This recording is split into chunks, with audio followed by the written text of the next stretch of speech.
pukul 6 waktu Indonesia Tengah. Inilah Radio Republik Indonesia Bau-Bau dengan Warta Kepton, berita seputar Kepulauan Buton.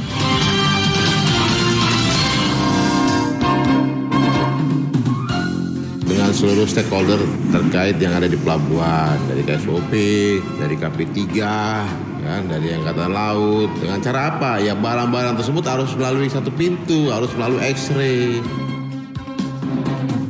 Sekali lagi saya harapkan kepada masyarakat jangan kita panik dengan situasi ini karena ini adalah hal yang lumrah terjadi karena ini terjadi pada semua negara, bukan cuma di Kota Bau-Bau. Cuma tetap kita waspada. Saudara, selamat pagi dari kawasan Bukit Hulu Indah. Kami sampaikan pokok-pokok berita. Pelni Bau-Bau meminta X-ray di Pelabuhan Murhum kembali difungsikan untuk mencegah barang terlarang dibawa ke kapal. Kembali inflasi di bulan Oktober, warga diminta tidak panik sebab pemerintah Kota Bau-Bau terus melakukan upaya menekan gejolak kenaikan harga agar inflasi terjaga. Pendengarinlah Warta Kepton pagi hari ini, Kamis tanggal 3 November 2022 bersama saya, Bu Zuda.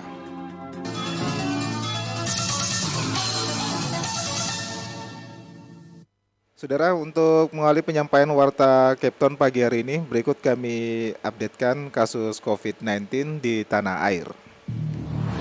RRI, Radio Tangga Bencana COVID-19.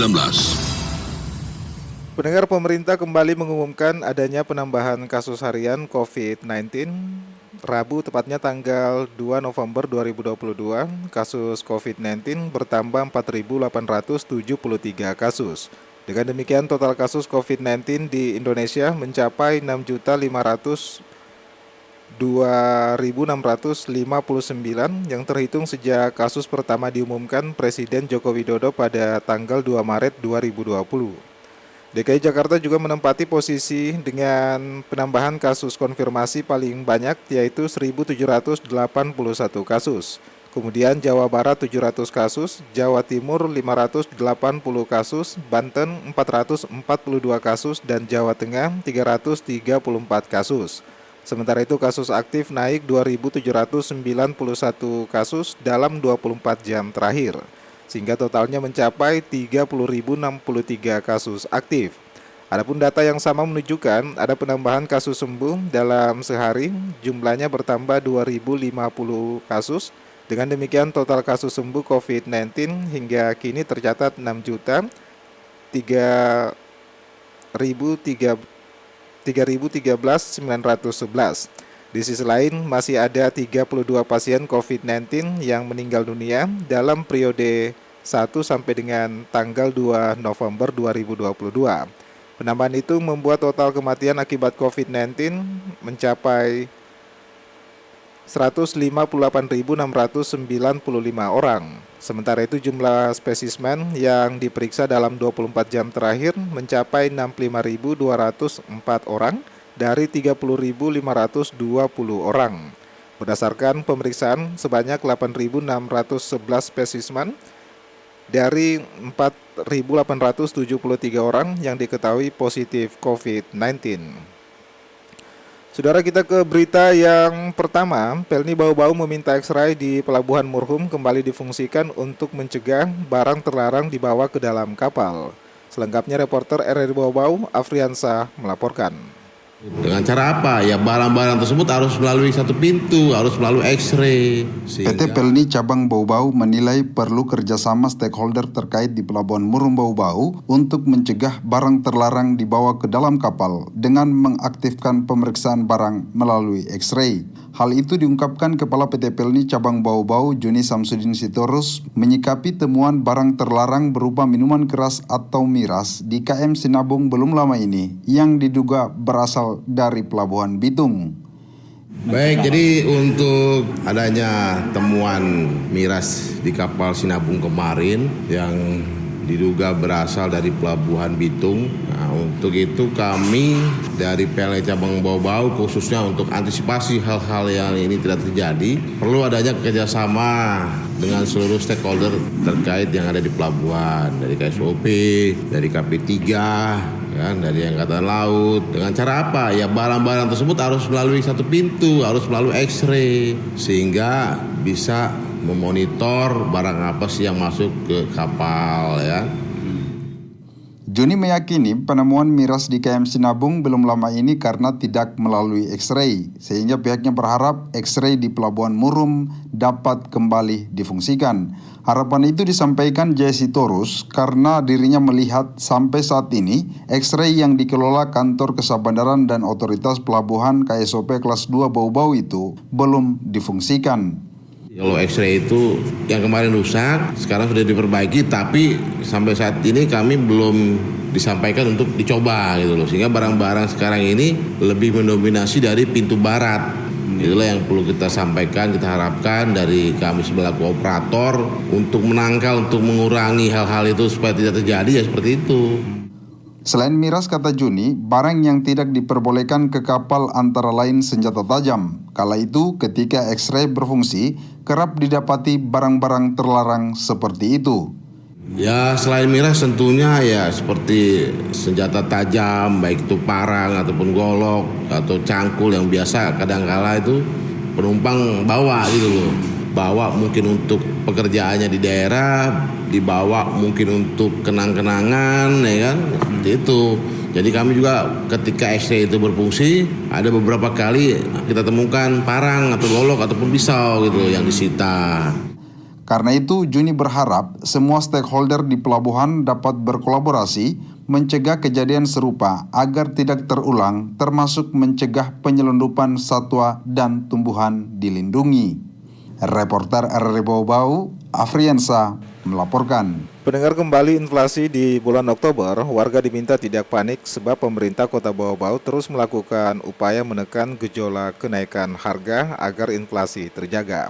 Mengenai itu, reporter RRI Bau-Bau Hairul Mulku menurunkan laporannya. Cuma tetap kita waspada, dan kan pemerintah tidak akan tinggal diam, selalu mendengar, merasakan dan melihat apa yang dialami oleh masyarakat Kota Bau-Bau. Gejolak inflasi masih terus membayangi perekonomian Indonesia, tidak terkecuali di Kota Bau-Bau, Sulawesi Tenggara. Pada Oktober 2022, Kota Bau-Bau kembali inflasi sebesar 0,10% dengan inflasi tahun ke tahun sebesar 7,36%. Meski lebih rendah dari bulan sebelumnya, namun pemerintah Kota Bau-Bau terus mengambil langkah-langkah strategis membendung gejolak kenaikan harga agar inflasi tidak melambung tinggi dan menambah beban hidup masyarakat. Terkait inflasi ini, Kabag Ekonomi Setda Kota Bau-Bau, Asmin, meminta masyarakat untuk tidak panik sebab pemerintah tidak akan tinggal diam. Jadi sekali lagi saya harapkan kepada masyarakat, jangan kita panik dengan situasi ini, karena ini adalah hal yang lumrah terjadi, karena ini terjadi pada semua negara, bukan cuma di Kota Bau-Bau. Cuma tetap kita waspada, dan kan pemerintah tidak akan tinggal diam, selalu mendengar, merasakan dan melihat apa yang dialami oleh masyarakat Kota Bau-Bau. Lebih jauh, mantan Sekdin Perpustakaan dan Kearsipan Kota Bau-Bau ini menyebutkan, sebagai upaya menekan gejolak inflasi tersebut, Pemkot Bau-Bau telah mengalokasikan anggaran sekira 3,4 miliar rupiah yang bersumber dari biaya tak terduga BTT dalam bentuk beberapa kegiatan dan tersebar di sejumlah organisasi perangkat daerah OPD, salah satunya Dinas Perdagangan dan Perindustrian dalam bentuk pasar murah bersubsidi. Itu di kegiatan pasar murah itu sebanyak 1 miliar dengan beberapa komoditas yang memang yang telah kami salurkan kepada masyarakat, yaitu minyak goreng, telur, terigu, bawang merah, bawang putih. Ya. Untuk beras, sampai dengan hari ini kami belum bisa melakukan karena kami merujuk pada arahan Presiden bahwa yang kita subsidi itu adalah penyebab dari inflasi itu sendiri. Sedangkan Bau-Bau penyebab inflasinya itu bukan dari sudut komoditi beras, tetapi dari angkot. Bau-Bau hari ini gejolak andil penyumbang inflasi itu dari angkot. Baik itu angkutan dalam kota maupun angkutan luar kota. Selain dari angkutan udara. Kalau angkutan udara kan sudah itu kebijakan pemerintah pusat. Ya. Terkait pasar murah ini, Pemkot Bau-Bau merencanakan akan terus berjalan hingga akhir tahun nanti. Reporter RRI Bau-Bau Hairul Mulku melaporkan. Anda sedang mendengarkan Warta Kepton, berita seputar Kepulauan Buton. Pendengar, pasar murah di kantor Kelurahan Wameo Bau-Bau dikunjungi ratusan ibu rumah tangga. Ada 4 item bahan pangan yang disubsidi pemerintah seperti minyak goreng, telur ayam, bawang merah, dan bawang putih. Selengkapnya reporter RRI Bau-Bau, Waude Nurliani menurunkan laporannya. Pelaksanaan pasar murah pemerintah Kota Bau-Bau yang berlokasi di Kelurahan Wameo, Kecamatan Batu Puaro mampu menarik minat ratusan kepala keluarga, utamanya ibu rumah tangga. Tercatat daftar nama kunjungan pasar murah bersubsidi dalam sehari hampir 300 kepala keluarga. Kecamatan Batu Puaro merupakan lokus keempat Dinas Perdagangan dan Perindustrian Perdaging menggelar pasar murah bersubsidi setelah Kecamatan Murhum dan Beto Ambari. Rencananya kegiatan tersebut akan berlangsung selama sepekan, terhitung Senin 31 Oktober hingga Jumat 4 November mendatang, mulai pukul 8 hingga pukul 17 waktu Indonesia Tengah. Kegiatan tersebut dikhususkan bagi warga ber-KTP Kecamatan Batu Puaro. Syarat berbelanja berbagai kebutuhan pokok menyertakan kartu tanda penduduk dan kartu keluarga. Ada 4 item bahan pangan yang disubsidi pemerintah seperti minyak goreng, telur ayam, bawang merah, dan bawang putih. Erlina, salah satu pengunjung, mengungkapkan merasa terbantu dengan pasar murah tersebut. Ibu rumah tangga berusia 38 tahun itu meminta pemerintah konsisten menggelar pasar murah subsidi demi stabilnya harga pangan di pasar dan meringankan beban hidup keluarga kurang mampu. Sangat bersyukur sekali Bu, karena sekarang kan apa-apa mahal, baru terjangkau juga harganya, jadi alhamdulillah sangat membantu. Iya, kalau bisa sih acara seperti ini sering Bu diadakan, sangat membantu sekali. Apalagi sekarang Sementara itu, pelaksanaan pasar murah merupakan bentuk intervensi pemerintah untuk menekan inflasi terhadap kenaikan harga sejumlah barang akibat kenaikan BBM. Pemerintah Kota Bau-Bau melalui dokumen pelaksanaan anggaran DPA Disperdagin menyiapkan budget sekitar 1 miliar rupiah untuk mensubsidi 4 jenis bahan pokok tersebut. Adapun harga keempat komoditas itu yakni minyak goreng Bimoli seharga Rp28.000 per 2 liter, telur ayam Rp40.000 per rak, bawang merah Rp27.000 per kilogram, dan bawang putih Rp25.000 per kilogram. Setiap kepala keluarga dibatasi pembeliannya maksimal 2 liter minyak goreng, 2 rak telur, dan maksimal 2 kilogram bawang merah dan bawang putih. Wadi Nurliani, reporter Bau-Bau, melaporkan. Pendengar, kita beralih ke berita yang terakhir. Wali Kota Bau-Bau Laode Ahmad Muniansyah menginginkan sumber daya manusia atau SDM jasa konstruksi di Kota Bau-Bau terus ditingkatkan. Karena menurutnya SDM jasa konstruksi dibutuhkan dalam meningkatkan pembangunan infrastruktur daerah. Hal itu diungkapkan Ahmad Muniansyah ketika membuka bimbingan teknis Sistem Manajemen Keselamatan Konstruksi atau SMKK yang terselenggara atas kerjasama Kementerian Pekerjaan Umum dan Perumahan Rakyat melalui Balai Jasa Konstruksi Wilayah 4 Makassar dengan Dinas Pekerjaan Umum dan Penataan Ruang atau PUPR Kota Bau-Bau. Ahmad Muniansyah berpesan agar Balai Jasa Konstruksi Wilayah 4 Makassar terus membangun kerjasama dengan Dinas PUPR Kota Bau-Bau dalam peningkatan SDM jasa konstruksi di Kota Bau-Bau, di mana Bau-Bau selalu siap untuk menjadi tuan rumah dalam pelaksanaan kegiatan. Orang nomor 1 di Kota Bau-Bau ini mengatakan untuk mencegah dan mengurangi kecelakaan di dunia yang biasanya terjadi karena kelalaian dan pelanggaran peraturan, maka pemerintah harus melakukan upaya-upaya nyata.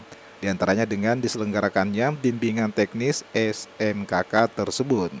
Muniansyah juga menambahkan Sistem Manajemen Keselamatan Konstruksi atau SMKK mencakup Sistem Manajemen Mutu atau SMMM, Sistem Manajemen Lingkungan atau SML, dan Sistem Manajemen Lalu Lintas atau SML, di mana hal tersebut mengadopsi ISO dengan beberapa penyelesaian. Ia berharap melalui pelaksanaan bimbingan teknis SMKK tersebut, kesadaran budaya keselamatan konstruksi di lingkungan kerja akan semakin meningkat, yang mana sarana pembangunan daerah Kota Bau-Bau adalah peningkatan kualitas SDM dan infrastruktur, guna mewujudkan Bau-Bau yang maju, sejahtera, dan berbudaya.